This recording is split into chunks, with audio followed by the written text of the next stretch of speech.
Normally when we talk about the synchrotron, we talk about innovation, and today Tom Ellis joins me and we're talking innovation that you can actually see.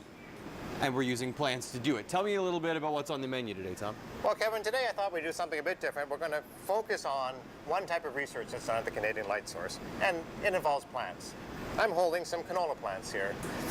And the thing is, when we study plants, we can use light to do that research. We can use our eyes, for example. So when we look at our plant like this, we use our eyes, we see the size and the shape of the plant. We might even look at the color of the plant and say, oh, there's a brown leaf here. That's telling us something about the plant. But at the synchrotron, we have other forms of light that we can use for these studies.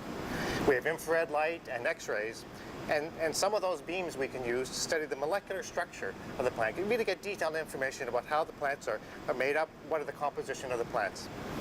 And then we can use even the X-rays, the penetrating X-rays, the same thing you might get for a medical X-ray in a hospital. Use those X-rays to look deep inside of a plant and see how the plant operates, and for example, maybe learn why some plants are more disease resistant than others.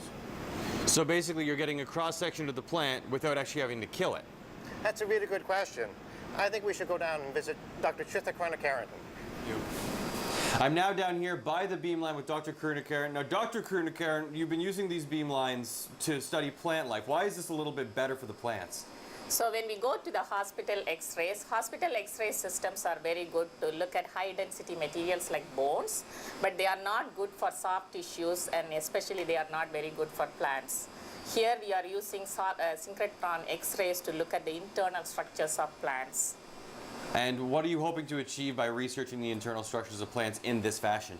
So for example, in this case, we are looking at the internal structures of wheat in an attempt to understand how the plant is susceptible to fungal diseases.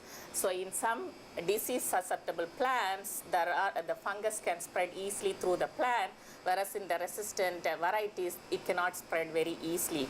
So the X-ray images will help us to reveal some of the internal structures that is blocking the disease-causing fungus in resistant varieties. So by the end of the day, ideally you assist in making a more hardy wheat crop is the goal. Yeah, that is right. So these information will help plant breeders to develop new and better crops for the future. Just one of the many ways that our beamlines right here at the Canadian Light Source are making it better for everybody.